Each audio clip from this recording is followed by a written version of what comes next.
And after about a couple of weeks off to start the season, we're going to start a 10-week run to Championship Monday in about 10 weeks from now. But the start of that march starts right here in Texas tonight. A hot Texas. Ambient temperature 82 degrees, track temperature 131. Right now, qualifications underway. Hello again, everyone. I'm Gary Gatto. Welcome to P1's coverage of Round 4, the inaugural season of the Sim Motion ISRA Open Wheel Series. We come to you tonight from the Texas Motor Speedway. Joining me in the booth doing double duty tonight was just on the IndyCar Open broadcast with Mark Murphy, who's also in tonight's lineup, is Luis Gonzalez-Nunez. Luis, welcome. How are you doing, first of all, and then welcome to Texas. Again in Texas, I'm pretty good. I am pretty good. I hope all the people have a good holiday. Yes, double job today, double duties. We was in Kansas on the Open Series, and today in the hottest. It's still hot. 131 degrees.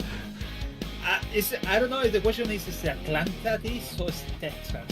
So, but it's not the same Texas we saw on last Friday on Friday night on Fixer Series. So today is gonna be difficult, especially with the NASCAR people over here. And we have a debut, one of the legends in the Fixer Series, in the official series. So Rick Raybon is around. Yes, Rick Raybon is here.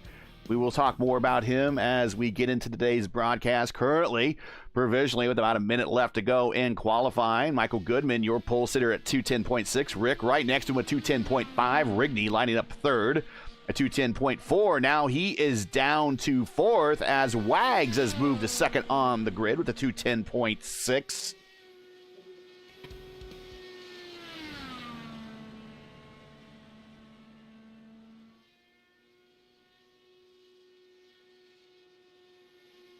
And let's get in with about 35 seconds left to go here. Let's show you the points coming into tonight.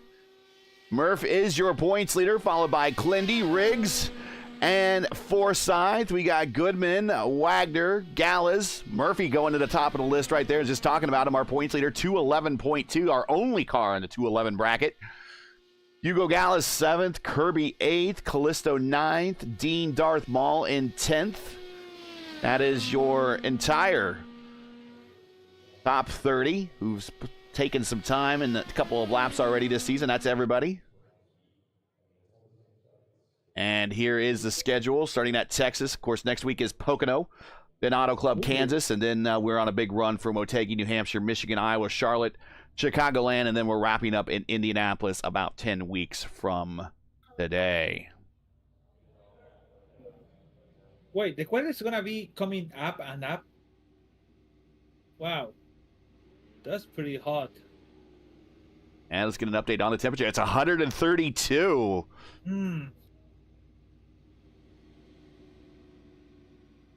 And let's get in today's starting lineup from Texas Motor Speedway.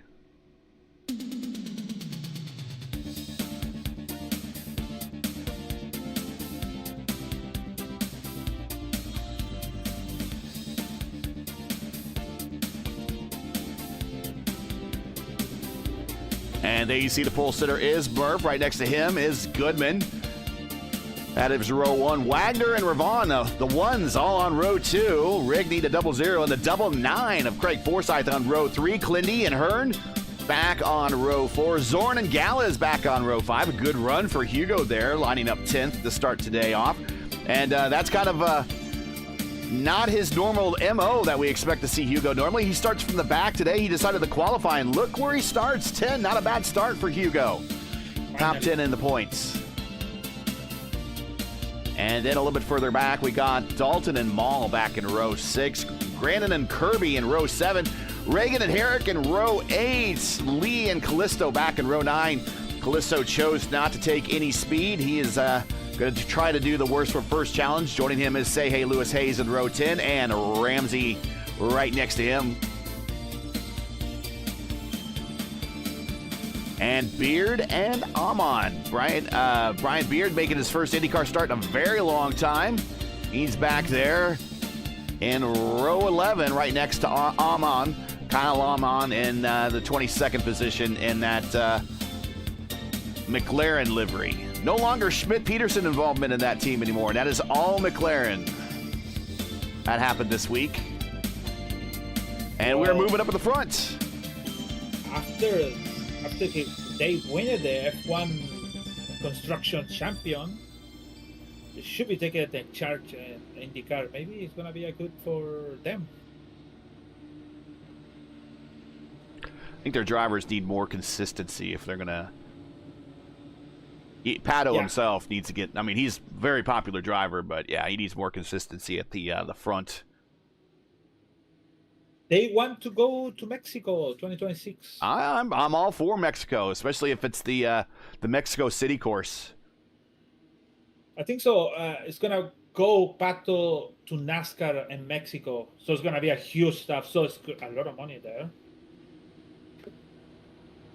And I think no Toronto 2026. No Toronto in 2026? Oh, are they going to be doing construction downtown? Yeah.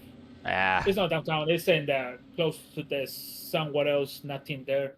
It's just the old exhibition stadium. Yeah. Getting ready to go green. Murph, Goodman, Wagner, and Ravon going to bring us down to take the green flag. Here we go. Green flag here in Texas momentarily. Here we go. Green flag underway. ISRA at Texas, back after a 2-week break. Be careful, Tom, too.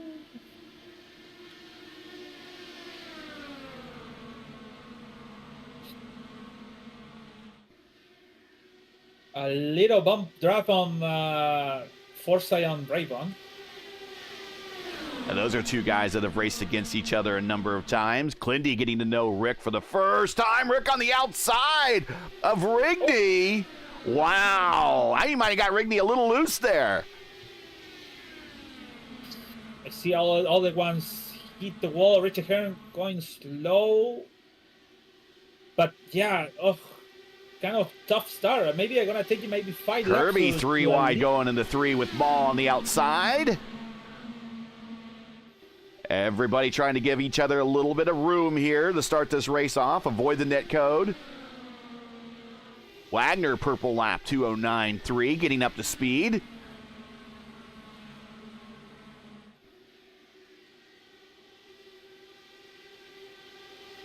I have another key. The key is when the tire is going off and getting more bad, the finish line is going to be tough. Yeah, this is, I expect high tire degradation with the temperature that we saw going into the start of this race.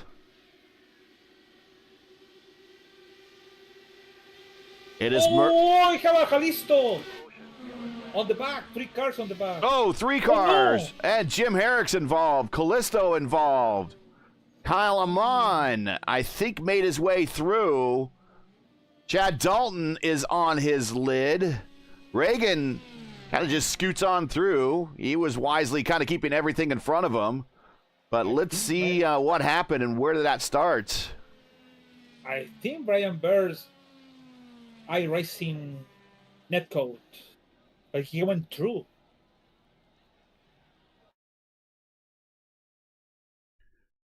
And we're watching from Jim Herrick's point of view because we know he was involved in it. Oh, okay. That is Chad Dalton kind of pinched Callisto at the top there. Let's go back in time a little bit more here. We'll watch from Callisto's point of view. He's going to get a big run on the high side. So he's in the draft right here, as you see. Currently under caution under lap 5 here of 125. He's going to get a big run on the high side. Look at all that clean air he has. So he's not going to have a bunch of dirty air come. But you see Dalton moves up a little bit from where he was behind, I believe that's Austin Lee. And he just keeps coming up, and did not expect Callisto to be there. So they do have a fast repair they can get executed, but some of these guys are going to have to tow. So Dalton thought that Callisto is not there, but yeah, too late to make that adjustment. And Hugo Gallas hits pit road to top off, and he is going to go on an alternate strategy already. He goes to the back of the field, but with a full tank and a new set of tires, and he will attempt to go farther than everyone else. Did you see Brian Bird going through? Double check Brian Baird here. What happened with him on this? In the incident, went through all these two cars. I don't know if I can go. Yeah, he does have damage, and then it snaps right back for him. Watch this.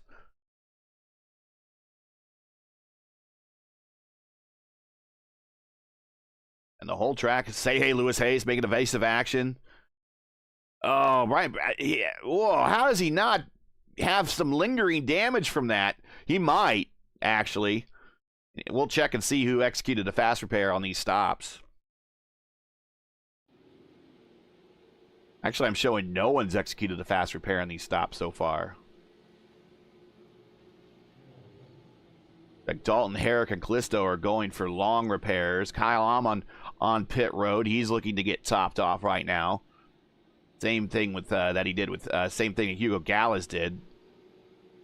Clindy, Kirby, Mall, Hayes, Lee, and Beard and Reagan also came to pit road to top off and get a new set of tires. So Clindy, who's in 10th, is the lead car in that group. But the top 9 have not stopped, and they have decided to stay out forward track position, lap 7 of 125. Thanks for joining us. If you enjoy P1's coverage of the SimMotion ISRA Open Wheel Series and to respect the stream, please do us a solid. Make sure you support us by subscribing while you're at it. Don't forget to smash like and click the bell so you don't miss out on future P1 iRacing broadcasts. And we'll be tomorrow. It'll be me and Luis Gonzalez Nunez again, as we will be bringing you the action from the IndyCar Oval Series from Dover.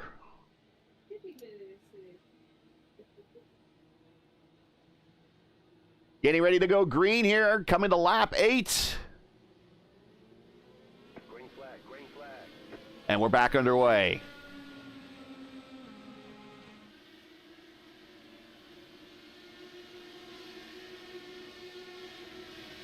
Clindy getting a jump on Graydon on the outside. He's going to try to pick up one more position, and he does. Now he'll start the attack on Hearn. Hearn smacks the wall a ton coming off of 2.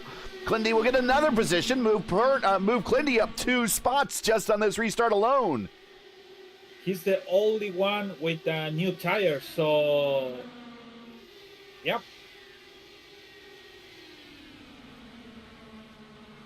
There is a big gap between him and the car in front of him, so he needs to reel in Zorn. There's Kirby to the inside of Hearn. If you get to the inside in 3 and 4, you will get the position. Say Hey Lewis Hayes up to 13th. Greg Forsyth purple lap that time by 2:09.7 for Forsyth, who's in 5th.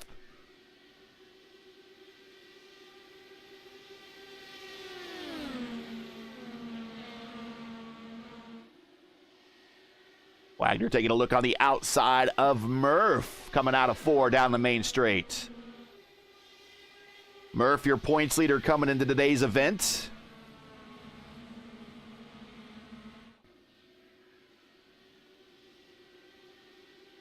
I'm going to turn the sound up in the cars a little bit. There we go. Give you a little bit more of the ambient sounds out there.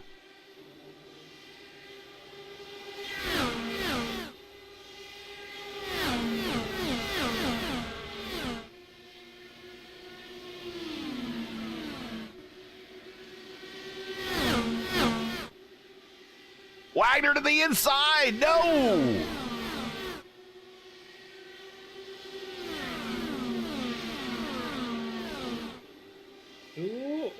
Too early for making kind of move like that.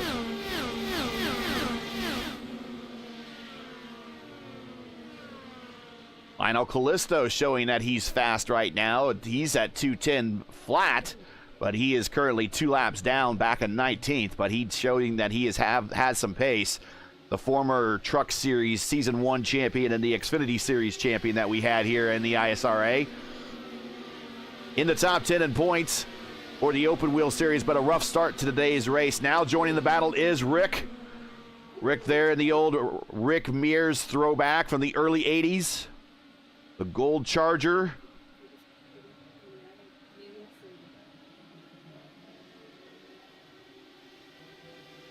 And for as long as I have known Rick, he has always been in that livery.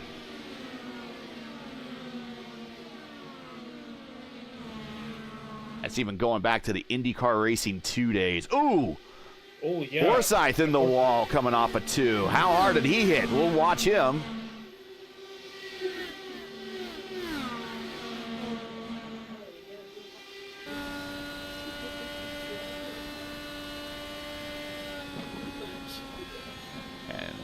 Down the fourth gear, down on the white line through turns 1 and 2. Caution on the racetrack. Hugo Gallis. Oh, no.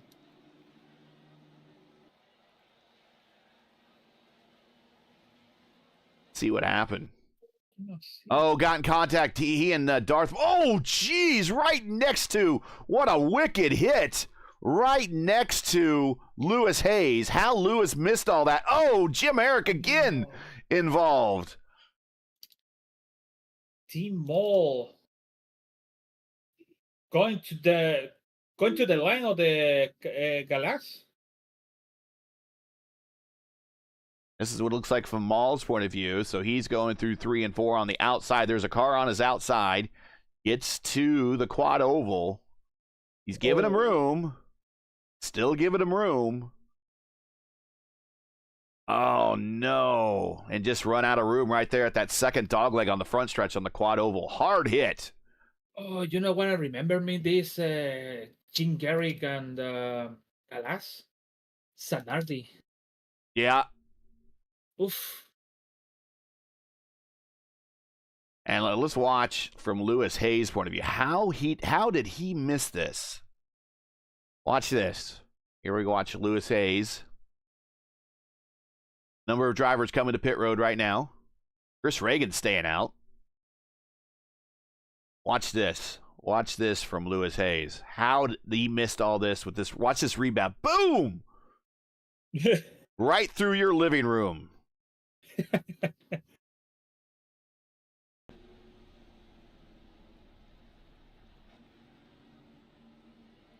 So Chris Reagan stays out. I do not have my supplemental overlay, so I can't tell you. Whoa. I think he is, when did he pit last? He came in on lap 6. So, yeah, he had 12 laps. So the situation you see going on here behind the pace car, Lionel Callisto is going to get one of those 2 laps back. And that's dangerous for the rest of the field, because if he could get back on a lead lap, he's very much a player, and there is still plenty of time to race in this race. But he will get the wave around. Chris Reagan, who stopped on lap 6 among the early stoppers, he stayed out. He will cycle to the front, be your leader. He will have 12-lap-old tires. Behind him is Chad Dalton. Dalton was kind of hoping that he might get the wave around, but he is not going to get that, and he is unfortunately going to be stuck still 2 laps down. Yeah, he'd be 2 laps down. He'll be stuck 2 laps down behind the leader, and he will be between the leader and P2, Clindy, who just came off pit road and beat out Murphy. And one of the reasons he was managed to beat out Murphy is that Clindy came in a little bit earlier and topped off, so he had a shorter fill in order to come in and on pit road and come off pit road. He beat out 8 other cars. Yeah, I really thinking about it on Reagan. How about Dalton in between and Glenn were in there? So, I count it's gonna be maybe more couple yellow flags more. I don't want to see more because the track is difficult and also it's gonna be difficult around. So you have a good gap on there. Track temp at 132 still right now. Coming to green flag this time by for lap 20. Thanks for joining us once again. We've had a bit of a rough start here at Texas, but getting ready to go green here momentarily. Just over 100 to go. Reagan, your leader. Clindy, third car in line, P2. Right behind him, P3 is Murphy. And Clindy getting a big jump on the outside of Dalton. Dalton's getting a big run. I think he might have checked up thinking he's going to get the yellow, the black flag, and that's going to open the door for Wags and Murph to get around. I think he hit the wall. Okay. Yeah. Dalton's going to stay out of the way, and the rest of the field on by, but he resumes back to speed now, Clindy. And he holds off the position on Wagner. Now he's in third, but he's going to try to reel in Murphy. Murph to the inside with those fresh tires on Reagan. He gets him back, send Murph back to the point. And here comes Clindy now.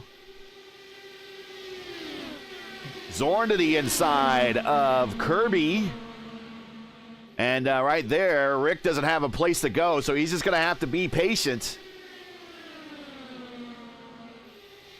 These two NASCAR drivers have no idea who they have behind them. Exactly, but he doesn't know. But we know. So I thought this was a contact on the front. But look at that. How did management with 22 laps and now? Good. Yeah. Very close on the sword. They can manage with the car, so I think these two guys make a lot of practice on the car. And they're starting to get straightened out. It's going to allow Rick to race them a little bit. And joining that battle will be Hey Lewis Hayes there, and that black Andretti, or it could be Cristiano D'Amata throwback.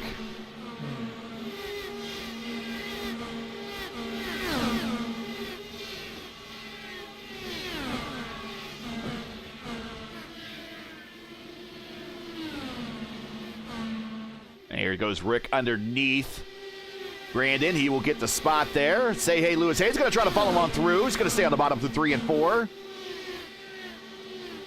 And does not able to hold the position.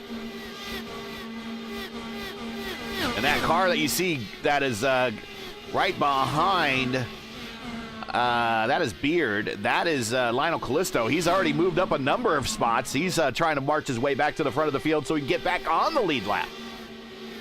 With 19 laps on the tires. Back up front, Clindy is now caught up to Murph. Clindy on the outside through the quad oval area, going into 1. A re-profiled portion of this raceway, a little bit flatter than it was before, a lot wider than it used to be.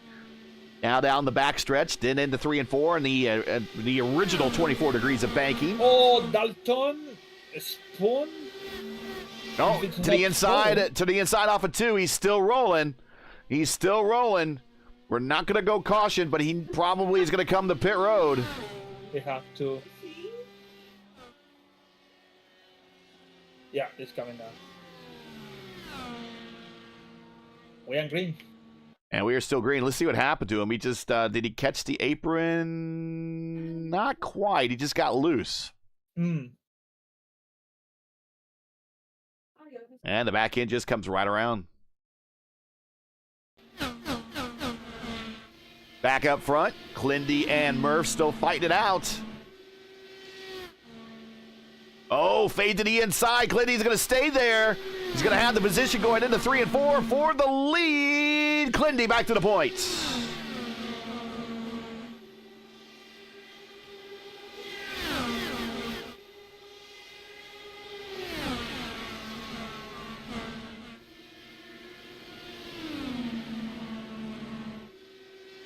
Clindy, Murph, Wagner, Reagan, Goodman, your top 5. And that really, it's going to do the same thing. It gives him the old Pruitt fade down the backstretch. Don't do it again. Now, these guys wrecked each other about 2 weeks ago at the Indy Open race that we had. What was that, Fontana? Yeah. Yeah, at the Indy, excuse me, at the restart. at the Indy Oval Series. They don't want to do that again, and they're also co-commentators on the Monday night broadcast. If they wreck each other again, LGN, you might be a permanent fixture there, you and Murph.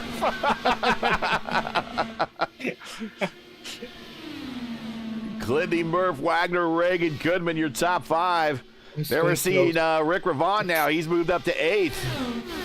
By the way, today, Clindy, he finished good, but he had an incident with Matt Holligan. Yeah.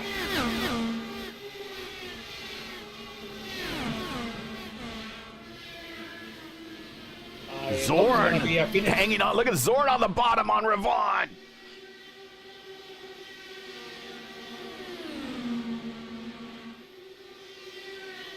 Now, Rick is someone that I've met. He is probably there's one other guy that I kind of talked to, but he's not sim racing anymore. Shout out to Dan Morello if you're ever watched this. But Rick is the only guy that I that still talk to that I talk to on a regular basis back in the mid to late 90s when sim racing kind of was born for the first time with IndyCar Racing 1 and 2.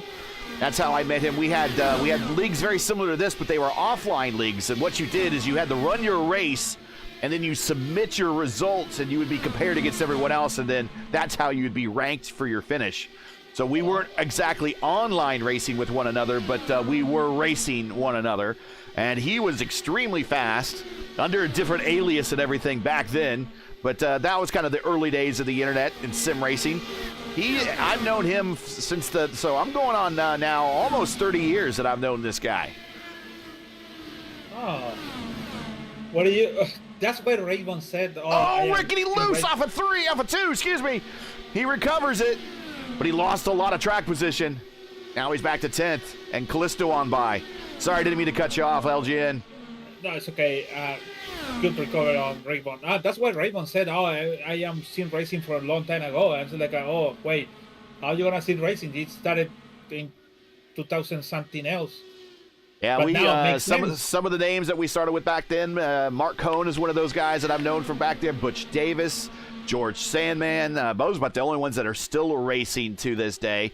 There's a couple guys that they have profiles on iRacing but haven't logged in a very long time. But yeah, going on 30 years. Actually, I was watching an old replay of the Indy 500 from '96. They had just recently put it on the NTT IndyCar channel. And Callisto ripping the top coming off of 2, by the way. But I was watching that and I realized that that was next year. That's 30 years ago, and it seems like just yesterday I was at that race. The time going fast. I tell you, I'm getting old. Yep. We in December again. And stay tuned here on P1 for some stuff happening in December. Can't tell you anything right now, but big news still on the horizon for P1 and the channel. You don't want to miss all the news. Make sure you follow us on Twitter. Make sure to also follow us over on Instagram. We also have a page on Facebook. Make sure to subscribe to the channel. That's the biggest thing. We're not monetized yet, and the biggest way you can help us out is subscribe to the channel. And when we do, that news breaks, you'll be the first to find out about it. But big news coming up later this year for us, including what our schedule will be when we cover the fixed and open Indy 500s. Kirby getting loose off the corner. There's Kirby. He's currently in 9th, getting attacked by Rick. 22 laps into this stint for these leaders right now. These tires, I'm sure, are shot, but make sure to follow us on all our socials. Track temperature, 133 degrees. Probably the hottest we've ever raced at, I think. If not, very close to what we saw in Atlanta at one point. I think so, no. Atlanta was less. Like Atlanta, okay. 3 or 3. Yeah, 133 right now. This is hot. And when news breaks of kind of what we got planned in the coming year, what we're going to be involved with, you'll be the first to find out about it. But right now, it's ISRA action at Texas Motor Speedway, round 4. of 14, the next 10 weeks in a row. We're going to wrap this championship up. Next week, we're going to kind of do our first little mini marathon preparation as we go to Pocono. A lot of these drivers first time on that track in an IndyCar. Zorn to the inside, of Forsyth, getting the position. Moves Zorn now up to 6th. One of our stock car veterans getting a drop on one of the IndyCar veterans there at this point in time.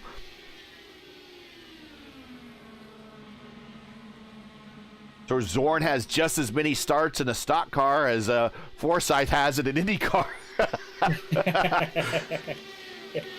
Forsyth might have as many starts in a stock car as Zorn does in an IndyCar, let's put it that way. But he's getting ready to attack Reagan. Now, Reagan, remember, stopped at lap 6, so he is 38 laps into his current stint. I would expect him sometime in the next 10 laps or so to come to pit road. Yeah, Reagan should be coming soon, maybe 5 laps of what you said. But the car is going too slow, so maybe you're going to take a little more longer. And there's a good approach to know how much is the tank he can in this. Yeah, for sure. And then if he can get to 50, there he goes. He's going to let Zorn on by. Then we know he could probably get close to 100, and then it's one more stop. So him staying out, or at least coming in early off the wall in turn 4. Want to not do that too many times. Reagan trying to recover from a slow start this season, caught up in some other people's mistakes in the early races at Homestead and Las Vegas.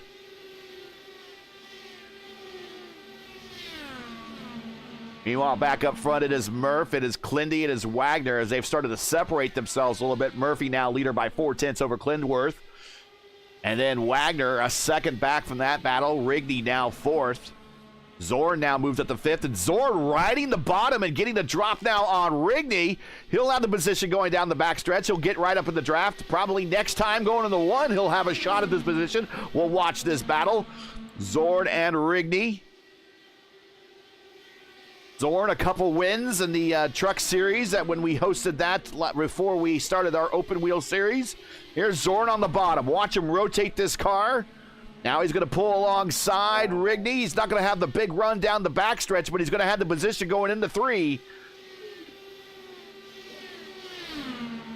Zorn into 3 on the bottom, still doing a good job, but Rigney giving a good run on the high side, keeping the position at least for one more lap. That's pretty impressive on Zorn, to be honest. Really impressed. Look at that. Well, and I think Rigney got caught up in Wagner's dirty air because Wagner went to the top, Rigney went to the top, Zorn on the bottom where the clean air is. And frankly, you can't blame the guy. It is the faster line. It is easier on the tires down low, and you go where the guy in front of you isn't. That gives you the clean air on the front wings. Really, it's really impressive, to be honest. But he burned it. Christian Reagan's coming up pitting now. He called it pit now. So right now, and he's even getting clean air from the bottom now. Wagner, you see Wagner now giving the dirty air to him coming off of 4. But watch this going in the 1 and 2 on the bottom. Wagner's way up here. This is nothing but clean air on the front wings for Zorn, and that helps him rotate. The only problem with these cars running that low line coming off of 2 is if you have too much weight jacker, the car will over-rotate. Clindy coming in, pit stop, scheduled stop. Black flag for him, speeding on pit road. Speeding on pit road for Clindy. Reagan, he has completed his stop. He's coming up to speed.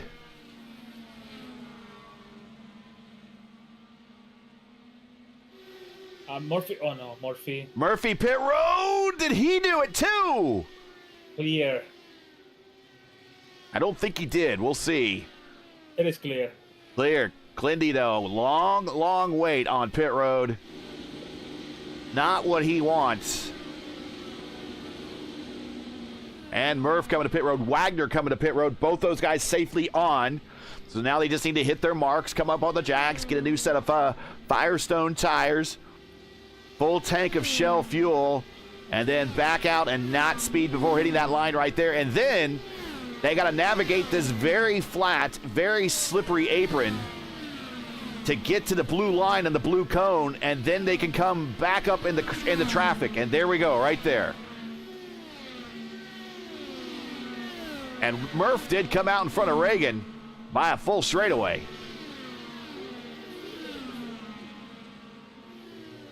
Oh, yeah. Oh. Your leader is now Zorn.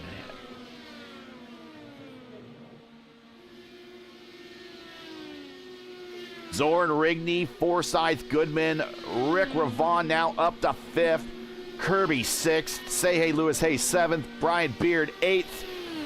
Richie Hurd 9th. Alan Lee in 10th.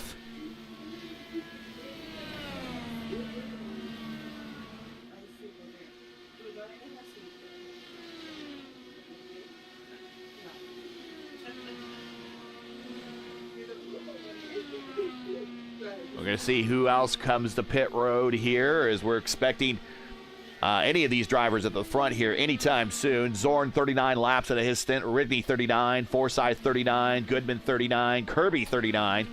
Everybody back to Lee in 10th, 39 laps into their runs. Hayes getting around Rick. Wow. Raven is coming now.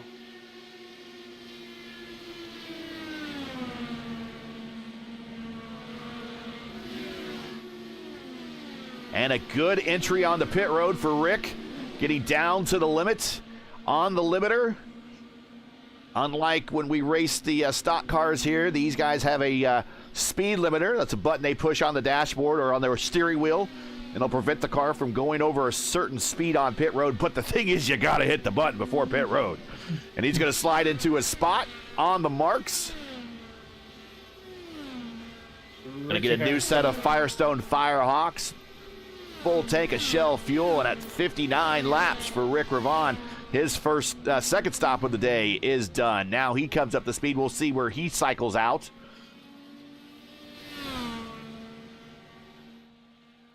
Meanwhile, up front, still Zorn is your leader, followed by Rigney, Forsyth, and Goodman. Zorn, I think, might be coming to pit road here relatively soon. He is working the bottom like a master in this car in turns 1 and 2. Very Jesper Orman-like, I dare say.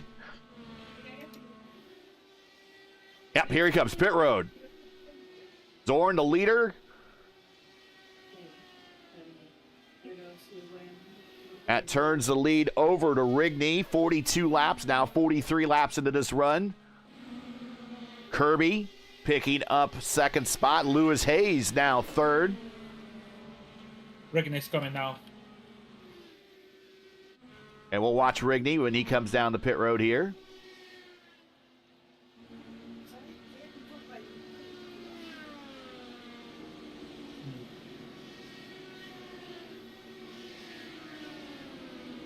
Of course, he has got the sponsorship from Sim Motion on the side. Of course, they are the sponsors of the ISRA. They are sim racers taking care of other sim racers. That's Sim Motion's mission. With over 50 years combined experience in the community and industry, Sim Motion is your one-stop strategy for everything you need for sim racing. Whether you still have your rookie stripes or you're a grizzled veteran looking for the next upgrade, check out their line of sim racing hardware, including top brands like Azatec, Butt Kicker, Moses, Sim Magic, and more. Sim Motion, proud sponsor of the ISRA.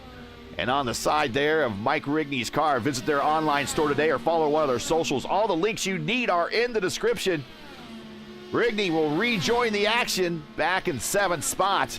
Kirby, your leader now, as he slides into his spot, hits his marks very aggressively. And that's going to turn the lead back over to Murph. Really good gap on Murph and Wagner. 4.1 now. Yeah, 4.1, 4.2. So Murph very aggressively on and off pit road. And it's maxed him out. Ooh, he just blinked out. weather going on in the Midwest right now, so hopefully none of that's impacting him. And actually, the worst of the weather is down in my neck of the woods. He's actually getting the least of the weather. He's getting cold. We're getting actually the rain and the snow and the ice. Coming to the north? Yeah, it was like the band of the storm kind of, it didn't go through kind of what you expect in the northern portion of the state in Chicago and South Bend and Fort Wayne, and then it would hit like Toledo, Detroit, Cleveland. It all went south and aligned from like Wichita straight all the way almost due east out to the seaboard. It was really weird. That's why it's gonna be cold this week here. Of course, LGN up in Toronto. Home base up there, but Murph, your leader. Wagner second as he is being challenged just for track position by Callisto. Callisto still a man on the move, trying to get that lap back. And in this battle is Josh Zorn in third. I am really impressed on Zorn, to be honest. Really impressed. The only thing I didn't like it is the skin they have, but the other stuff, pretty good there. We will get Zorn a better IndyCar livery. Oh, we're going to go 3 wide. Zorn down to the bottom. I think Wagner had a moment coming off the corner, and that allowed Zorn on by while they're racing Callisto. Callisto gets the track position, and now Wagner under attack by Chris Reagan. What a save on Wagner in 3 wide. He saved the car. Wow.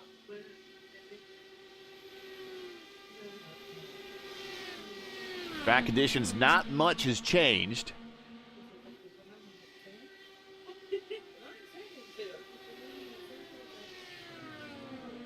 Murphy's now pulled out because of that. Murphy is almost out to a 5-second lead. And while we got this moment, and we got such a big gap to the leader, let's get in a word from Sim Motion. We'll be right back.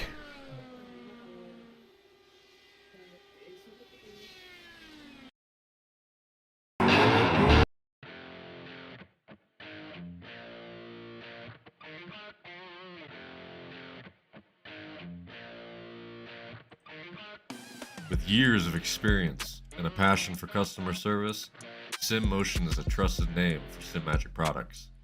Whether you're just getting started or a seasoned pro, we have the gear to get you on the podium. At Sim Motion, we don't just sell gear, we feel your passion for sim racing.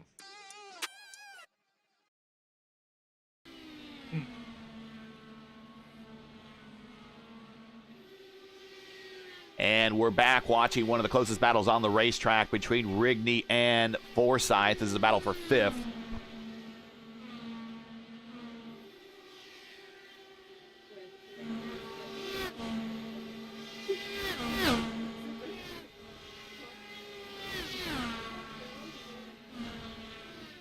Lap 72 of 125. Quickly coming to 50 to go. One more stop everyone needs to get home. The closest to that last stop is Chris Reagan. He's 21 laps into his stint. Mark Murphy is next after him. He's 20 laps into his stint. That is our current leader. There he is. He can kind of relegate a little bit if he'd like. He is doesn't have to sit hot lap after hot lap as a leader, especially when no one's in front of him. Murph, then there's Zorn. Zorn with a great run, up 7 spots to second. Wag started in third, is currently third. Had a moment a couple laps ago, recovered it well, and now holding third spot, pulled away from Reagan a little bit. Reagan up 11 spots. He is your biggest gainer of the day. He is currently in fourth. Craig Forsyth up 1 spot. He is in fifth. Rigney's pretty much hovered around this whole spot in between fourth and sixth all day long. Rigney in sixth. Michael Goodman falling back a little bit. Started on the front row. Early pole sitter in qualifying. One of our points leaders. He's currently 7th. And there is Rick Ravon in his first race of the series. We want to welcome him. He is currently 8th. Justin Kirby 9th. Kirby again ripping the bottom, getting loose off of 2. And we told you, too, if you stick to the bottom too much off of 2, that's what happens.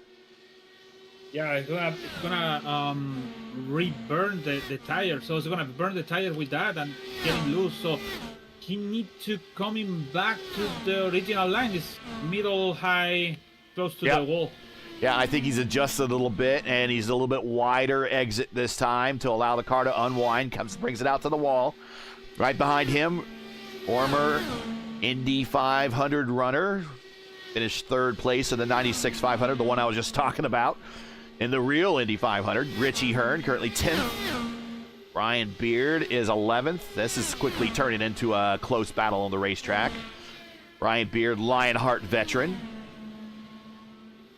Alan Lee back there in 12th spot.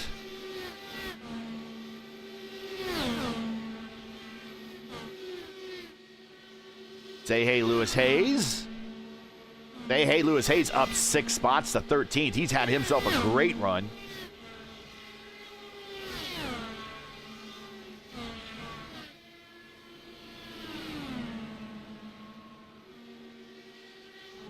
Ryan Grandin back in 14th. Right behind him is Kyle Amon at 15th. Lionel Callisto in 16th. And just getting the drop on Amon, putting him a lap down. We'll go back to that battle is Mark Murphy. Murph getting the pass on him. Kyle's not willing to give up the battle, though. He's going to stay right in the draft.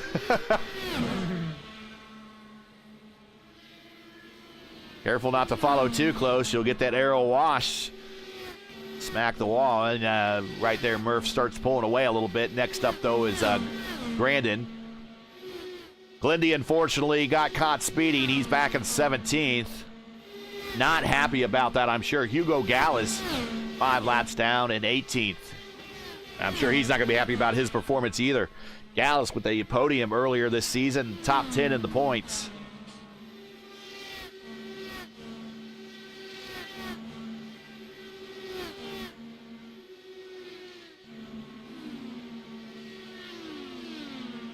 Back to the closest battle on the racetrack. Here's Goodman and Reagan side by side going into 3 and 4.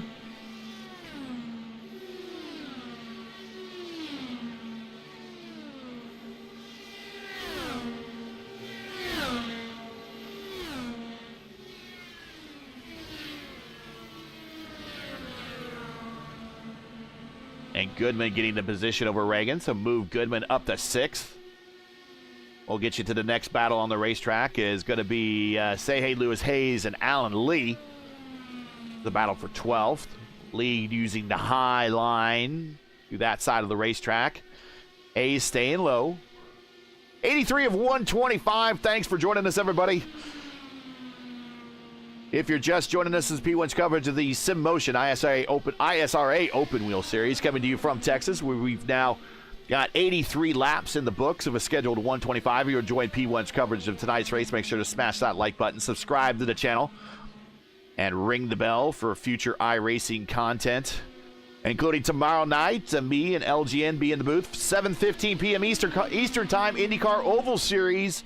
IndyCars from the Monster Mile at Dover. If you want to see 200 miles per hour on a 1-mile high-banked oval, that's your only time you're ever going to see it. Right there, tomorrow night, 7:15 p.m. Eastern. Last time we had a race there, it turned into a fuel mileage race, if you can believe it. The last time when I was over there, I got dizzy. Really dizzy, right? Really dizzy.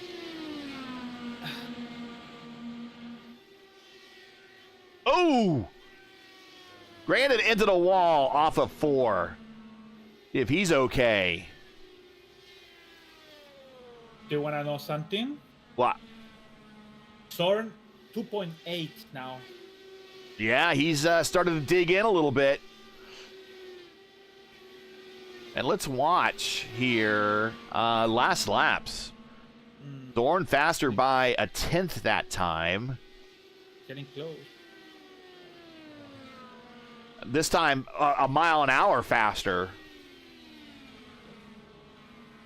But again, on the bottom. Now, he is coming up against Granted, who just smacked the wall, so he might be down on speed a little bit, but he's going to be getting the dirty air from him. Granite's going to stay low. He ducks out of the way. Might be a scheduled stop for Granite coming in for his final stop of the day, but Zorn will get the spot on him. Now, did Zorn crack the throttle that time? Yeah, he did. Murphy 204, Zorn 203.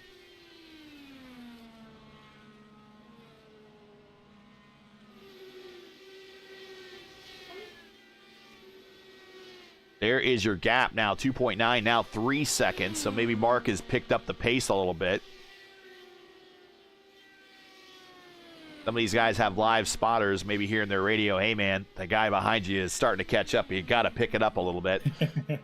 And we got final stops going, and right now we're not everybody seems to be pretty clear of one another, although here's a battle between Reagan and Ravon. Rick's on the high side, Reagan on the low side. Now, if Rick is just going to be patient here, Chris is going to pit here momentarily, and Rick might just pick up the position, but Chris going to stay to the inside, fade up a little bit, crowd Rick to the high side. Rick's going to stay on the high side and go on by. Is Rick, Chris, that's it. That's what I thought. Reagan coming to pit road. Mm-hmm. Slow down. There he goes.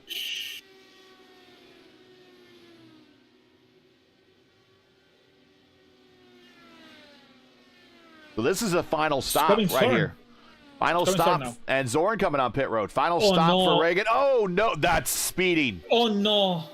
Yes, it's speeding. Oh, man. That is painful. Zorn's going to get a 40-second hold and then speeding on pit road for the man that's fought his way all the way, led some laps today. And Forsyth on pit road. So now, if Mark has a spotter, he just hears in his radio, your chief competition just sped on pit road. You have a final stop coming up. You might want to stop now for a short fill. And get those tires on and then do a sprint here to the end. But you just be very, very careful coming on the pit road. And he's doing it right now. That's what I figured.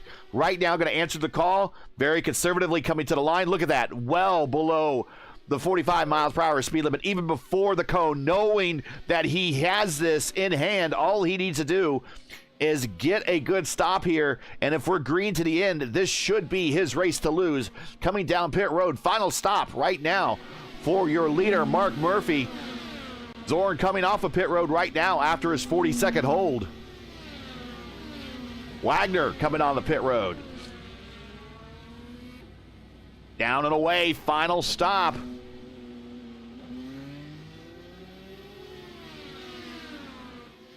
.33 to go. Going to turn the lead over to Rigney.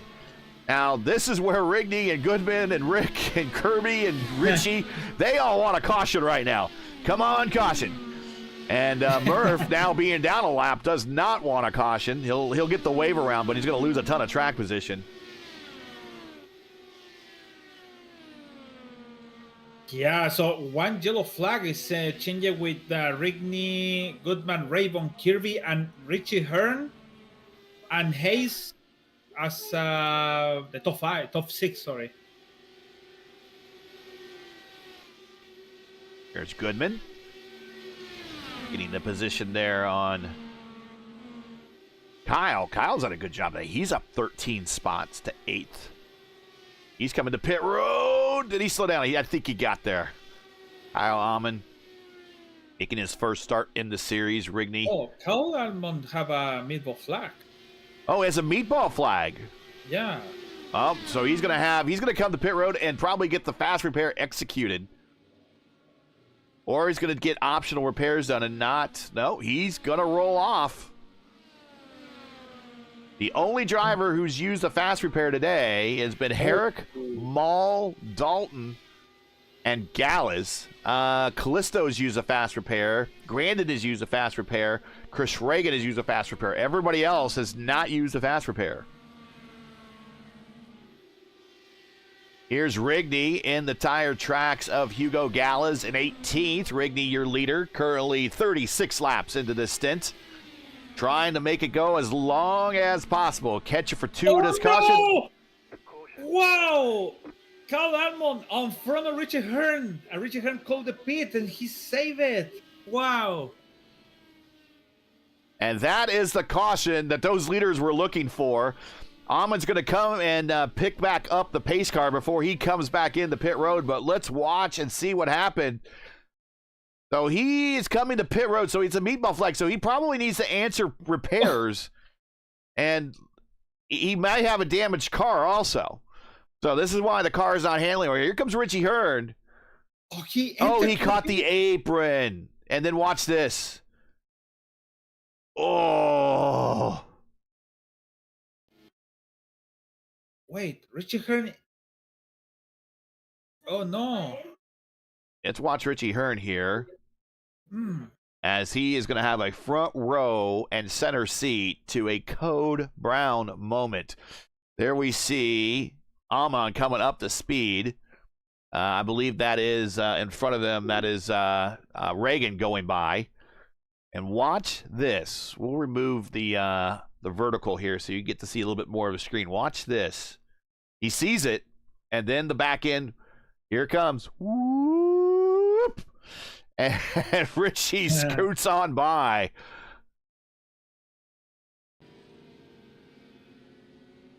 I am kind of surprised why Richie Hearn why he didn't stay out.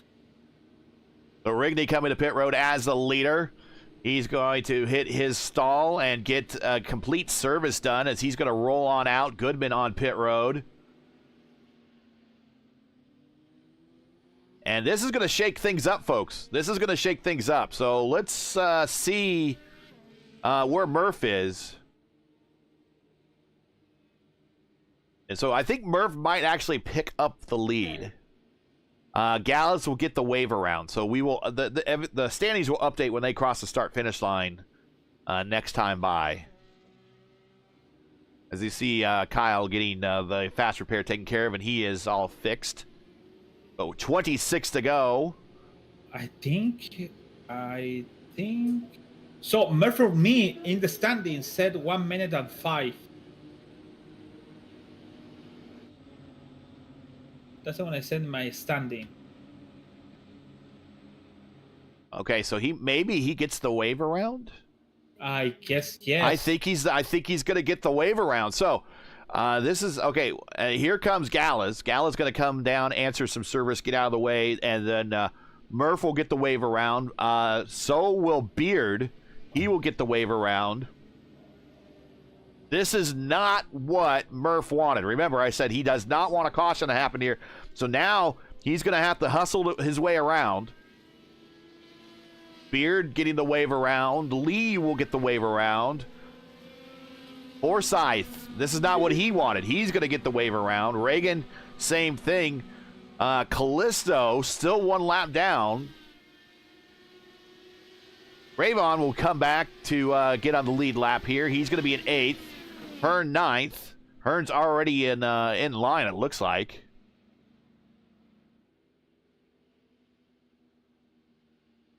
Not sure how Hearn is. Oh, he's the first car 1 lap down. Never mind. That makes sense. There you go. Top 8 on the lead lap. And we're coming to green this time by. And Murph has a battle cut out for him. He is now 8-lap-old tires versus very fresh tires on the cars in front of him. Rigney caught that caution at a perfect time. So behind Rigney is Grandin. He is 1 lap down, 2 laps down right now. So he is only 2nd on the racetrack, currently 16th in the race. We're getting ready to go green. P2 is Goodman. He's the 3rd car in line. Kirby is P3. He's the 4th car in line. Lewis Hayes is 4th. He's the 5th car in line. Green flag. And we're going to be a heck of a finish here because we've seen some guys up in the front that we haven't seen in the front for a while leading an IndyCar race. And Mark Murphy's going to want to storm his way through there. There he's on the low side of Hearn. He's going to get the shot on Hearn now. And now his next target is going to be Hayes.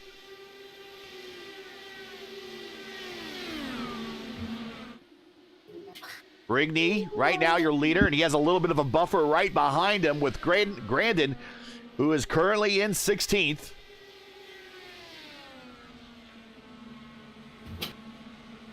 And this is Texas. Kansas was the IndyCar Open race we had earlier.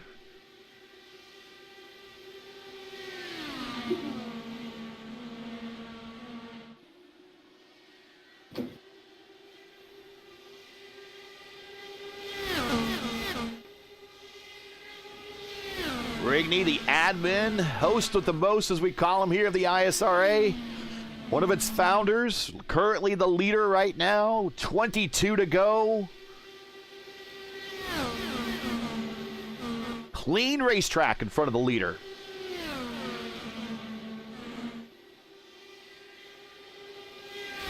Rigney, Goodman, Kirby, and Goodman has not been able to get around.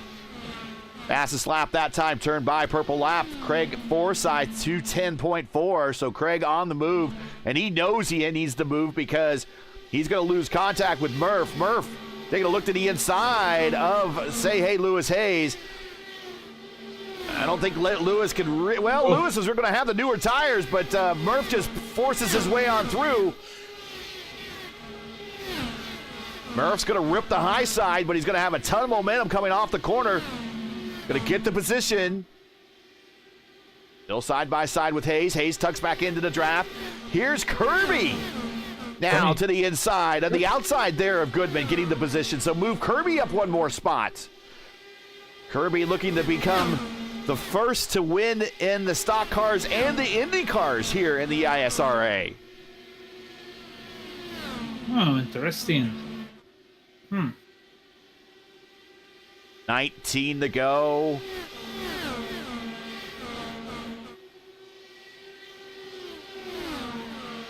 And Grandin has 7 lap-old tires, so his tires are just as fresh as the leaders. So if he has the pace, he doesn't seem to be holding anybody up. In fact, he is right there with the leader. High line for Kirby. Grandin takes the midline, and he's going to have a big run down the backstretch. Still, Grandin's going to have the preferred position on the inside through 3 and 4. They're going to race each other off through the corner. I think Goodman might try to go on the outside. Grandin stays to the inside. Goodman's going to get him on the outside, going into 1 and 2. Now all the leaders in direct contact with one another. 17 to go. Rigney wanted to see that, but it made it too quick to pass Grandin. And Rigney's like, couldn't you just last a couple more laps? Allow me to pull away. Leader by 6/10, though. Next up on that pass list there is Murph. He needs to get around Grandin, and he'll be up with those leaders. I think Murph, though, is running out of time, and he needs a caution. Oh, Ravon getting loose off of the corner. Almost contact with the inside wall. He recovers. But a handful of steering wheel is going to cost him some track position, and he might be coming to pit road. He might have some damage or something that he wants to get looked at. He's trying to slow down. Fast hands by Rick. Oh, is it? Yeah, it's in the pit.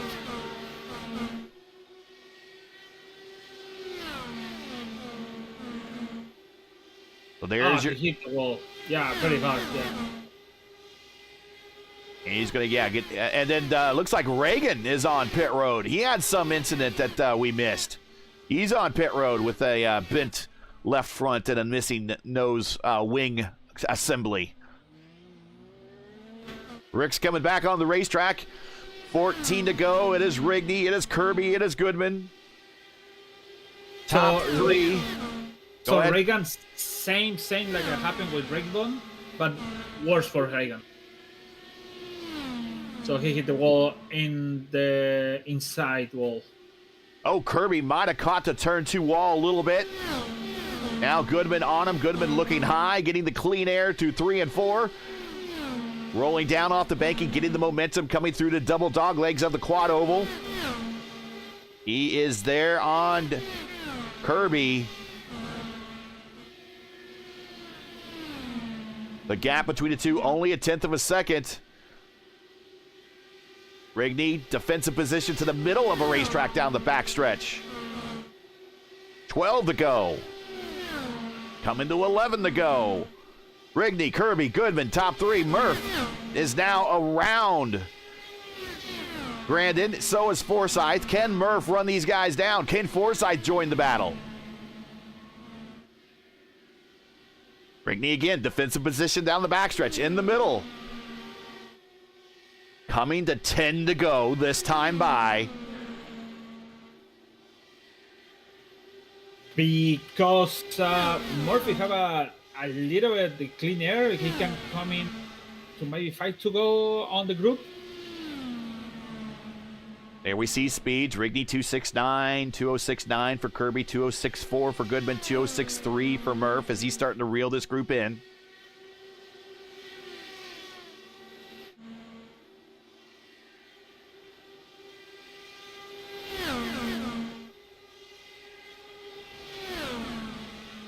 Leaders 207, 206s, 207 for P2, P3. No more pit stops. All these drivers good to go. Last set of tires is what we're going to take to the finish. Unless there's a late caution and somebody wants to make a bit of a gamble and give up some track position for a new set of tires and see if he can get them on the restart. 8 to go, but we're getting close to the point in this race that if we do go caution, it is going to be the race. There is no green-white checkers in IndyCar. No gimmick finishes. If you want gimmicks, go watch Raw tonight on Netflix. No gimmicks here. We got a ladder match on Netflix here later tonight, I think. So, or later, at least maybe at the Royal Rumble. Those a gimmick match for you. Down the backstretch, Rigney. Stien trying to break the draft. 7 to go, coming to 6 to go. Kirby, Goodman, Murphy, Forsyth, still your top 5. Rigney, longtime veteran of the Lionheart IndyCar Series. I believe he even has a win at that level. Who? Rigney. I think he has a win at the... Should be.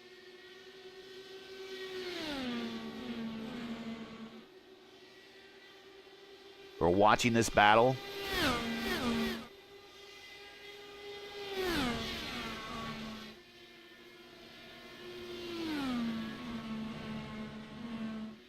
Five to go.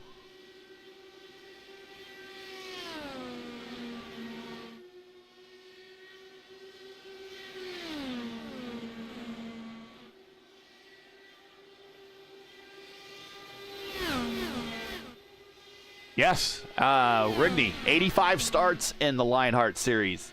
1 win, 3 top 5s, 14 top 10s. Trying to get a long-awaited second big-time IndyCar win in his own league. Down to the bottom at 3 and 4, off of 4, coming to 3 to go.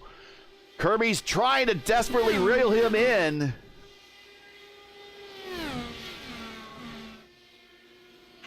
It's hard for Kirby because Kirby do the same. Yeah. Oh, and he almost gets up into the wall, and I think Murph is going to run out of time. 3 to go, coming 2 to go. Wow. Off of 3 and 4. 3 more miles to go to decide it here at Texas. Round 4 here of the ISRA IndyCar Series. Oh, Kirby. Okay, Kirby have to save the car. Didn't want to catch Rigney. And coming now off of 4, going to look at the white flag. Rigney, 1.5 miles to go here at Texas, looking for his first win in a very, very long time. White flag in the air. Rigney, Kirby, Goodman, top 3. Murphy, Forsyth, top 5. Here we go. Clindy's managed to get up to 7th, recovering from that speeding on pit road. Down 1 lap, cleanly down the backstretch. Not a challenge inside. Off at 3 and 4, Mike Rigney getting his first win in his own series in the IndyCar. Your winner at Texas. Nice. Wow.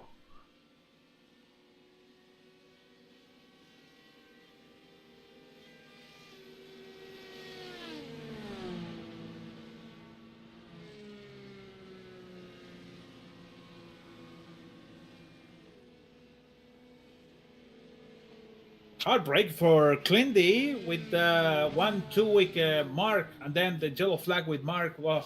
Yeah, Mark, that just bad timing.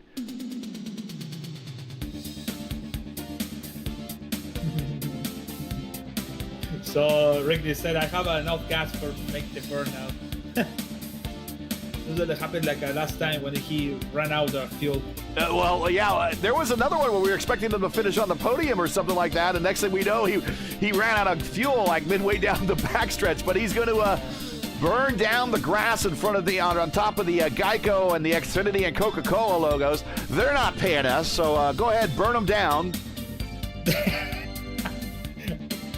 But Rigney with the win, Justin Kirby second, Goodman third, Murph. This was probably his race. He's not going to be he's going to be disappointed. And the caution just fell at the wrong time for Murph. Forsyth fifth. Say hey, Lewis Hayes. Great finish for Lewis Hayes.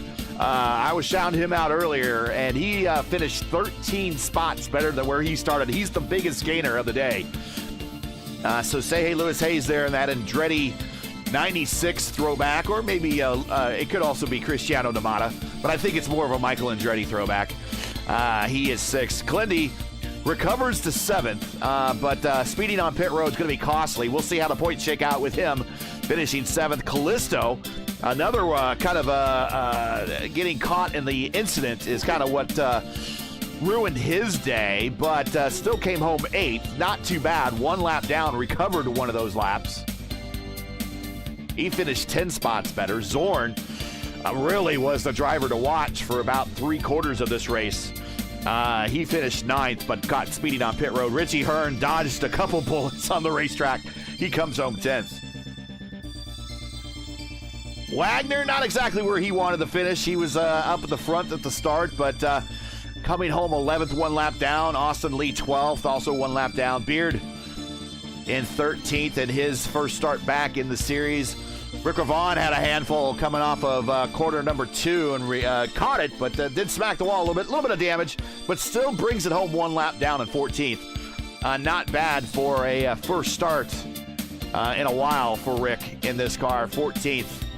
I'm sure we will see better finishes from him as this season goes on. Brandon in 15th, Amon 16th, Gallus 17th, Reagan 18th, Dalton 19th. Dean Darth Maul really never got a chance to mount an attack, taking out an early. Eric just seemed to be collected in everyone else's issues. He comes home 22nd, and is one of his drivers, Devin Ramsey, comes home 22nd there. Nice field today, 22 cars. And I thought it was gonna be a tough race, but it wasn't. Really good race. All right, let's get some replays queued up, and then we'll get into some interviews.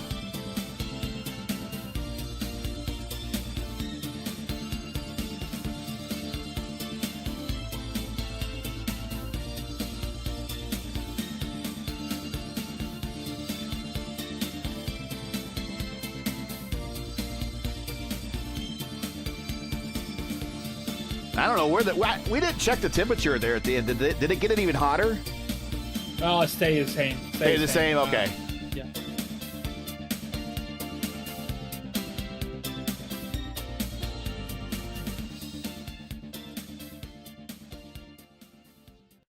All right. So really, it just turned out to be kind of a veteran racer day, and we'll get Michael Goodman in here as. He's going to be the first of the veterans, and I do want to bring up their points page real quick just to see if they have updated that, and then we'll go ahead and start the interview. So current points, and we'll click on that. And I don't think they have yet. Not yet. So let's go ahead and bring up the first driver. And he just seems to be so consistent in these things, is Michael Goodman. Here he is. He's waiting for the interview. We'll bring him up now. Michael Goodman, congratulations, P3 today. Man, you were just so consistent in these cars. for being someone that we kind of know from the stock car side of things. You're really showing you're adept to the open wheelers. Talk about your race. You kind of started up front, floated kind of to the mid pack, but kind of recovered with a timely caution there at the end. But couldn't quite run down the leaders, but still got a very solid finish and a great points paying day on a racetrack that was horribly unforgiving today. Yeah, no, I started off. Well, first of all, I did a lot of practice for this race, and what happened was at the start of the race, everything was looking great. I was saving fuel and stuff like that, and for whatever reason, the car just got tight on me, and it got tighter and tighter and tighter, and I just couldn't get the balance with the using the weight jacker and stuff like that, because the car would then want to overturn coming off of turn 4, and so that's the reason why I fell back. And then I checked my tires after our first green flag pit stop, I saw I had a 17% right front. Yeah.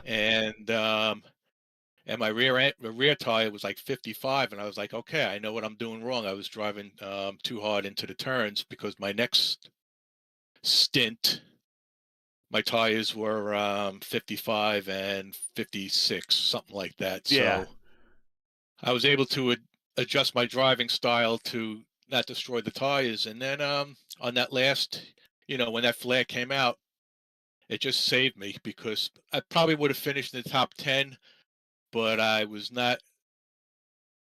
have, top 5 was probably out of the question. And then when the caution came out, I was like, all right, finally one fell my way, How far away were you from making your final stop? You had to be somewhat in the neighborhood there.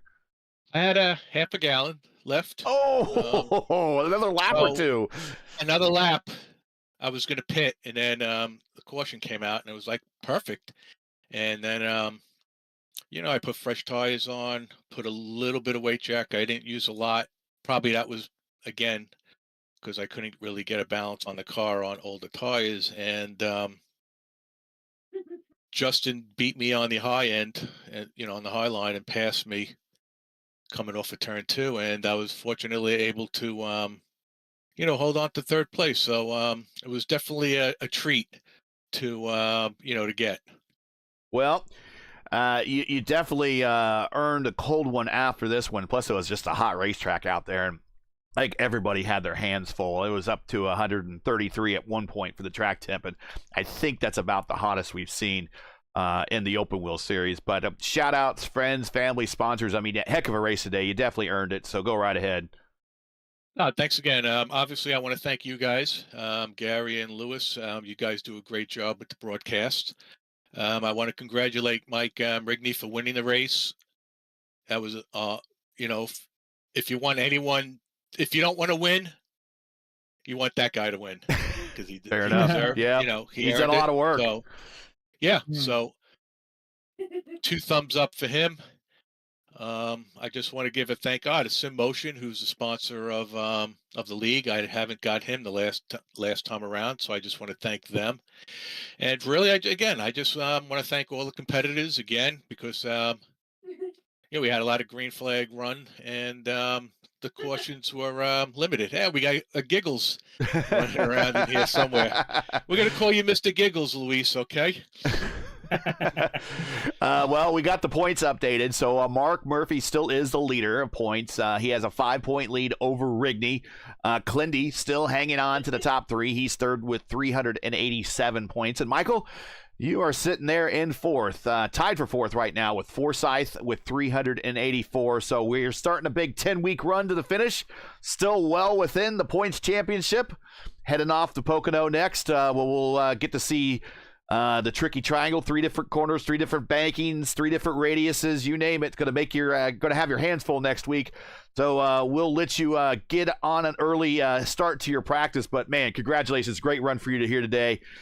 You have definitely taken a big shine to these cars after the 2 seasons we mainly saw you, or the 3 seasons we mainly saw you in the stock cars. You're kind of an old pro at this, and I think maybe you were sandbagging a little bit. I think he's a lot faster in these cars and he leads on, but congratulations on the podium today.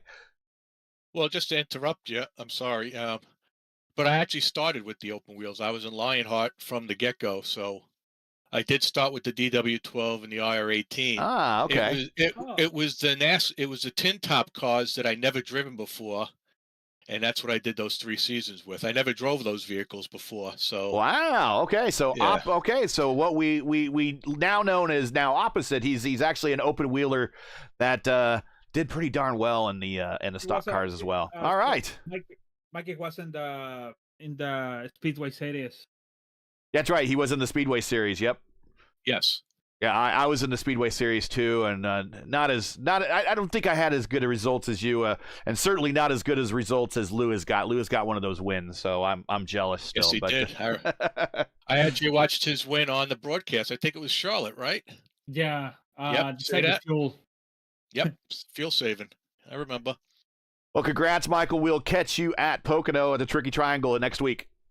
I appreciate it. Thanks, guys. You have a great night. Take care.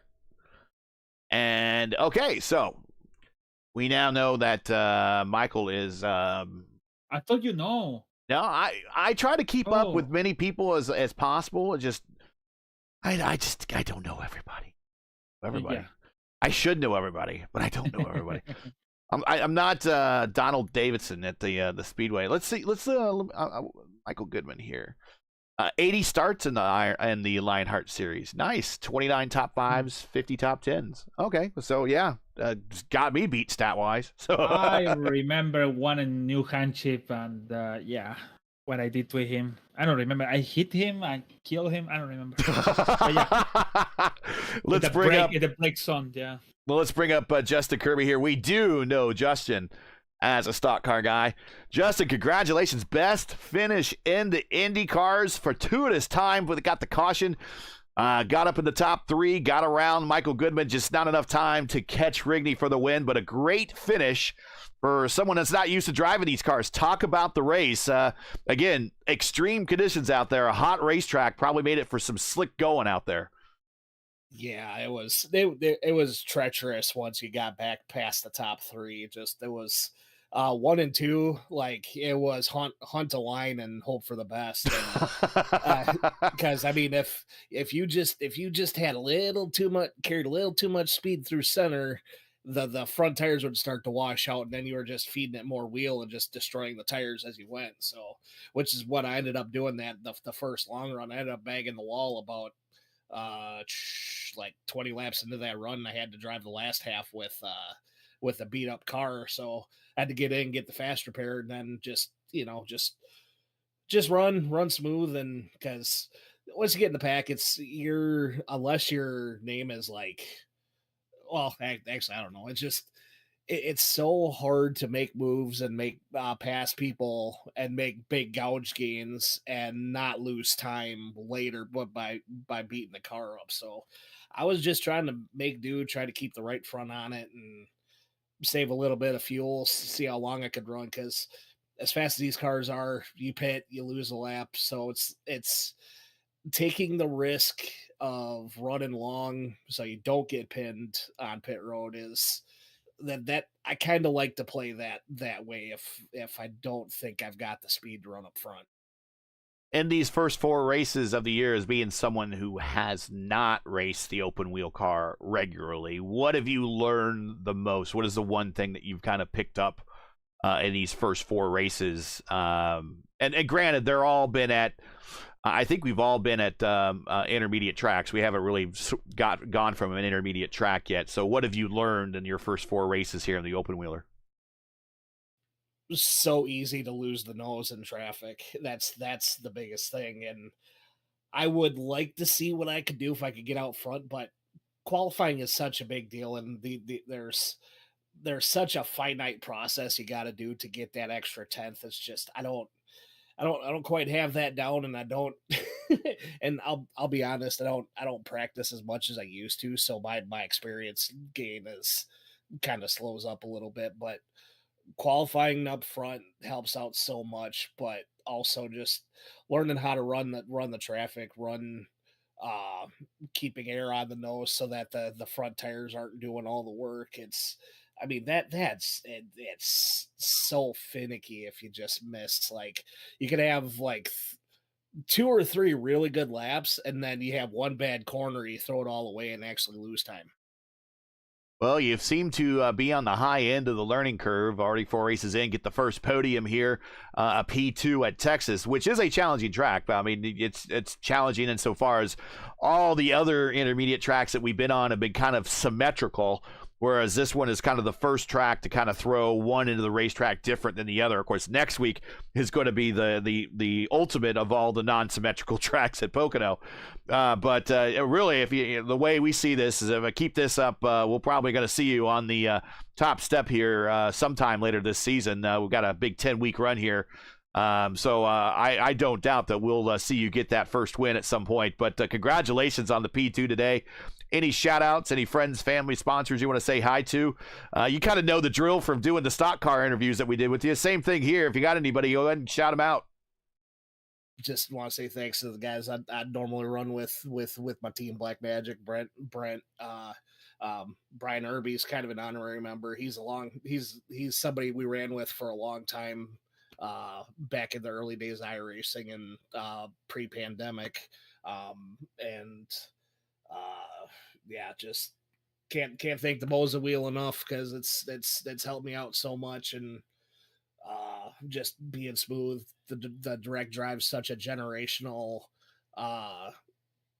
leap in being able for car control and whatnot, and that's been just an awesome thing for us. And and P1 for you guys, showcasing us for the last 4 seasons and doing the heck of a job that you guys do in LGN. It's just, you guys you're fun to listen to, like, and I can't thank you guys enough. So well, congratulations. It's our pleasure, man, and it's good to have you here. We like seeing you racing these Indy cars. So we hope you're learning something, and maybe, just maybe, you'll get a bunch of experience under your belt just in time for the end of the season, is when the fixed and open Indy 500s are. Maybe we'll see you at one of the higher end splits of the fixed or open Indy 500 in May. But congratulations on the run today, and we'll catch you at the next one in Pocono.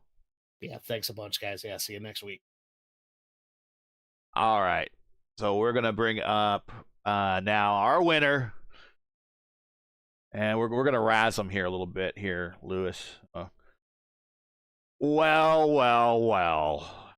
He finally gets one in there, but man, you did have to hold him off there in that last 25 laps or so. But man, did you catch the luckiest of all cautions? Talk about your race. Yeah, that was the best or worst caution, depending on whose cockpit you're sitting in. I think if you're sitting in the 69 car, that's the worst caution right there. Yeah, for sure. Yeah, I did not. I actually didn't want that last caution. It was a pretty good race, and I was inside the top 10 car today. I may have finished maybe top 5. Those boys had the settings in, and I mean, my long run car felt pretty good. I could, late in the run, I was making some passes on the high side of 1 and 2, and I made up some spots there, but I definitely wasn't the winning car tonight for sure. And I did, yeah, I didn't want the caution. You know, I want green flag racing, obviously, betterment of the league, but I think you would have finished. You were kind of in that 4th to 7th range, and then if you think about kind of who was ahead of you and what happened, and Clindy sped on pit road. He had to make it a long stop. Zorn got by. He did the same thing. So I think you would have been in the neighborhood of a podium, if not and the cards fell right, and you did cycle to the front and got the win. But I think you would. Getting the win wasn't too far out of the realm of possibility today for you. And of course it did happen, but with everything else happening and getting your car, I mean, you minimized. I mean, part of getting a win is not only there's a little bit of luck involved, but you minimize making mistakes out there. And I don't really, Lewis, maybe you can think of it. I don't think you really turned a wheel wrong out there at all. I don't think we saw you, kind of get loose off of 2 that we saw a lot of people get all day, smacking the wall off of 4. I don't really see much of that. I mean, you really just kind of drove a very clean and safe race, got to the front, and maximized on it. Yeah, the only adjustment I made in the car, I ran stock everything. I ran 5 on the front, 2 on the back, on the ARBs, and I would go to a positive 5 on new tires through 1 and 2, and I'd back it down to like a negative 3 or 4 in 3 and 4, while the tires were new. Once the tires wore, especially in 1 and 2, coming off of 2, if you had positive weight jacker coming off of 2, that's not it was good. Getting, it was getting really free off the corner of 2, and so I ran 5.20. Once I got 10 laps, I went straight to stock 5.20 and ran at both corners and just drove a clean race. And so for the people that are listening at home, the typically the fixed setup that you get for every race. So anytime you get into an oval on an Indy car, more than likely when you load that fixed setup for that oval race, they always start you off at 5.2. That's 5 on the front roll bar and 2 on the rear roll bar. So you have a somewhat stiff bar at the front and a somewhat loose or a springy bar at the back. And then you also start off at 0 on the weight checker. So when he says he starts off default, that is in car parlance when he gets behind the wheel for a setup. That is exactly how when the car loads and your screen comes on and you're ready to drive, he was driving exactly what every other person gets when they start this sim and they start this car. Yeah, that's exactly what I was doing. I didn't just, like I said, I did do on the first 2, 3, 4 laps. I did do a positive weight jacker through 1 and 2. To get the rotation because the car wanted to push out to the wall, obviously. But once the tires wore in and I got heat in the tires, I was running bone stock. Well, I'd also imagine that while leading, clean air on those front wings made a thing handle a lot better as well. Oh yeah, it was a completely different car, completely different car, but it felt better than any adjustments I made. That last 25 laps, bone stock. Never even put the positive weight jacker in because I could get the rotation because I had clean air, so I didn't need the weight jacker. Now we're 4 races in, and let's talk a little bit before we give you a shout out to growth of the series. I mean, one of the things that kind of we started with the open wheel series is we kind of had 3 seasons of stock cars and or stock car related vehicles, and we had a lot of former Lionheart open wheelers driving those, and so we do an open wheel season, and we have the stock car guys kind of learning the open wheel sort of things. And today was a big day for a lot of the stock car guys. Kirby finishes 2nd. Lewis Hayes finishes 6th. But Zorn was challenging for the lead at one point before speeding on pit road. The learning curve has just all of a sudden got a lot more people at the top now. Well, and that's kind of what I thought would happen too. I knew that's why I kind of did the first 3 races pre-holiday and gave everybody the break off. I wanted some of the stock car guys that were coming over. I wanted them to get a little bit of seat time in that car and talk about what the adjustments are, what they do, till they get the feel of it. And then basically, I wanted the season to start.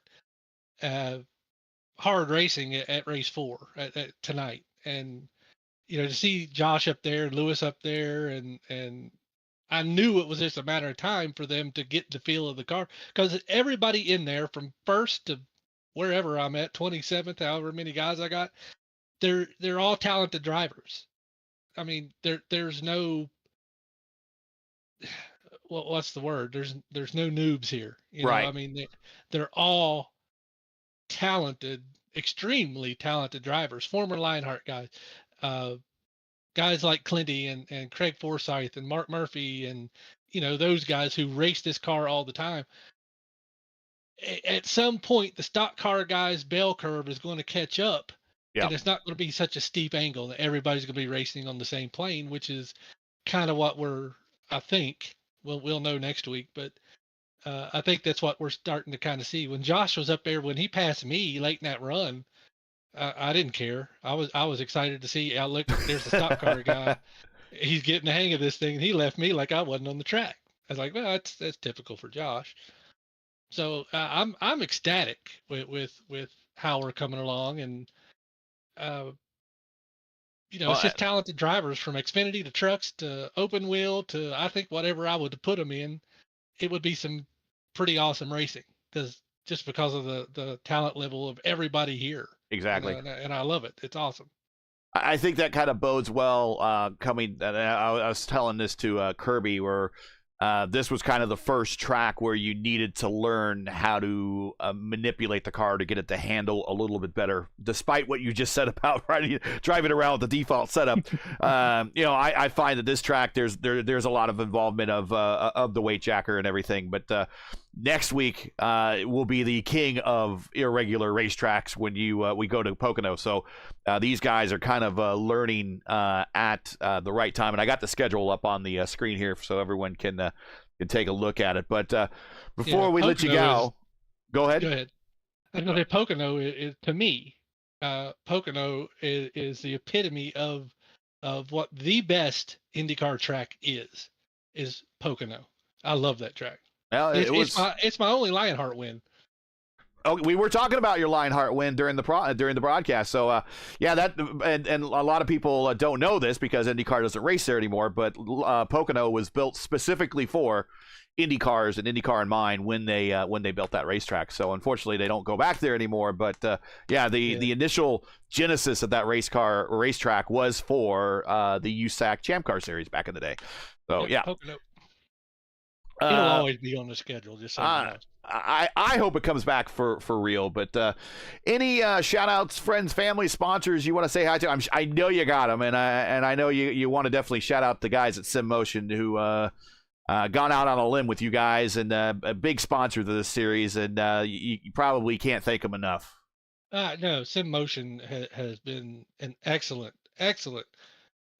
supporter of the ISRA and Darren Ganji and Mike and all those guys over there. Anytime I ever send them an email or call or order or whatever, it's quick, easy, and it shows up right and at your house, and those guys are the best, and they gave us a discount code for ISRA for whatever you want to order, get 5% off, and some of the guys here in the league have used it, and it's been a beautiful partnership. And I've known Darren for 20 plus years. We've been on the track and in the sim community for as long as we've both been alive, basically. So him to say he wanted to come and help out is perfect for us, because all he sells is sim gear, and that's all we use. So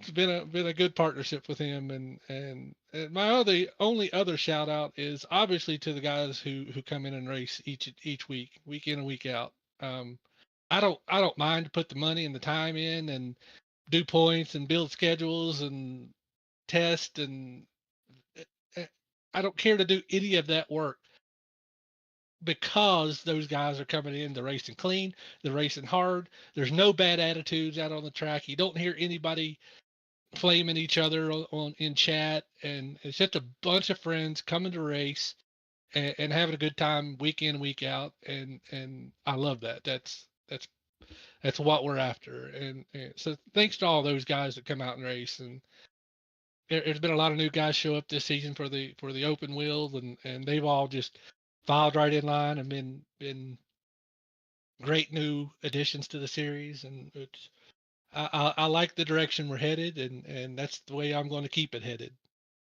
Well, great win. I don't know how long ago your win in Lionheart is, but I imagine it feels good to get the monkey off the back for a while. And not on top of all that, you're going back to the track that you won at last. So the next 2 weeks are hopefully going to be pretty good for you. But congratulations on the win today. Go celebrate, go have fun, and we'll catch you at the next one.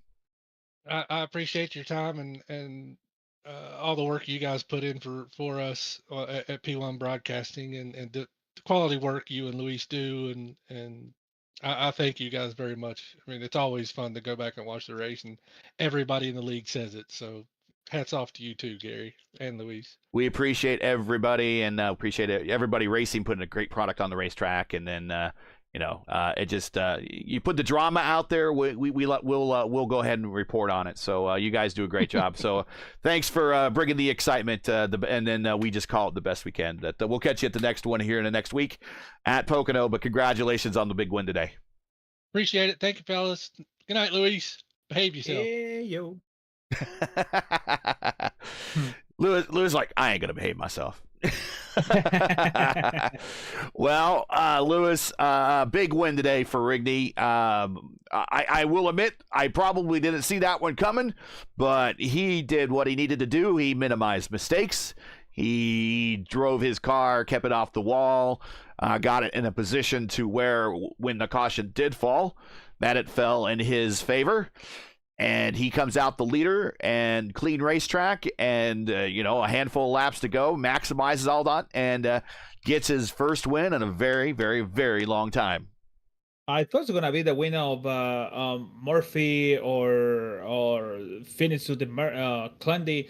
Saw Clendy make a mistake, but no, I didn't expect to Rigney to win the race today, and this make me happy because it's like people we don't expect to win, or maybe have a good result like a Kirby did today, and show us every whatever you're coming from. For example, Kirby is coming from NASCAR, can do a good things over here. So Sword too, but Sword kept speeding over there. So should be interesting to see what is gonna happen if without the penalty on Sword over there. Good race today. I really thought it was gonna be a disaster because for the hot track we had today, but it wasn't. And the people understand the dangers around the track, so good for them.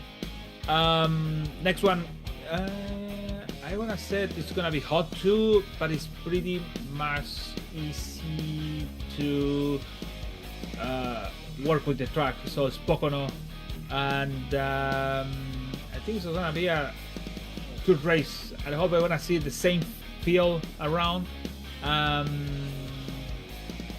Yeah, I don't have much to say on Pocono, but it's hard. It's hard to try all that. I'm gonna be just excited to see Kirby and Soren how it's gonna be around. Yeah. And that does make me more like interesting race. Yeah, Pocono is a fun racetrack, and to kind of echo, I was surprised but happy to see Rigney win. I knew it he had the ability. I knew he had that Lionheart win.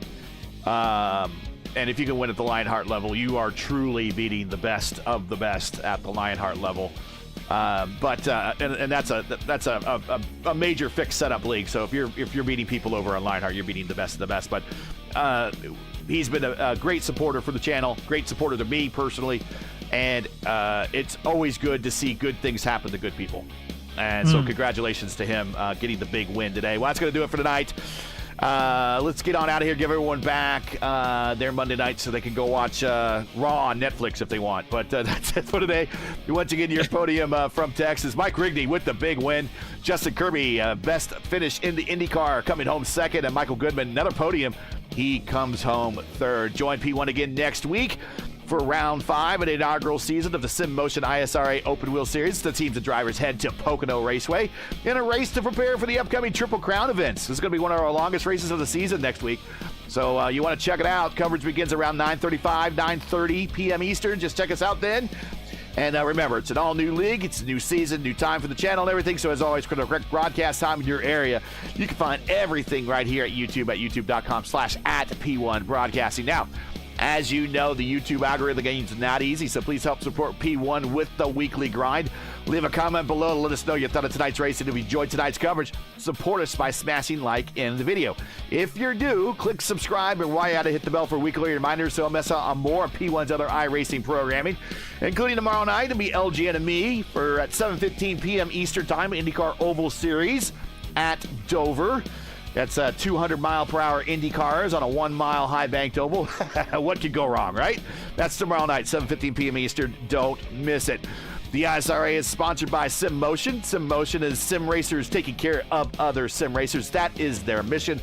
With over 50 combined years of experience in the community, SimMotion is your one-stop strategy for everything you need for sim racing. Whether you still have your rookie stripes or you're a grizzled veteran looking for that next upgrade, check out SimMotion's line of sim racing hardware, including top brands like Asia-Tech, Buttkicker, Moza, SimMagic, and more. SimMotion is a proud sponsor of the ISRA. Visit their online store today or follow one of their socials. The links are in the description. Track cams for this race are provided by Whiplash Sim Cams. Get the most out of your iRacing experience with Whiplash Sim Cams. To learn more about Whiplash, like them on Facebook or follow them on Twitter or Instagram. Links are also in the description. So, for LGN, everyone here at P1 SimMotion and the ISRA, I am Gary Gatto saying to all, good night. Thanks for watching. And to all of our men and women serving in the military and as first responders, Godspeed, God bless, and come home safe. Catch us again right here next week, the second week of a 10-week stretch to the end of the season, and we're going to Pocono for the next race of the SimMotion ISRA Open Wheel Series. Good night, and Happy New Year.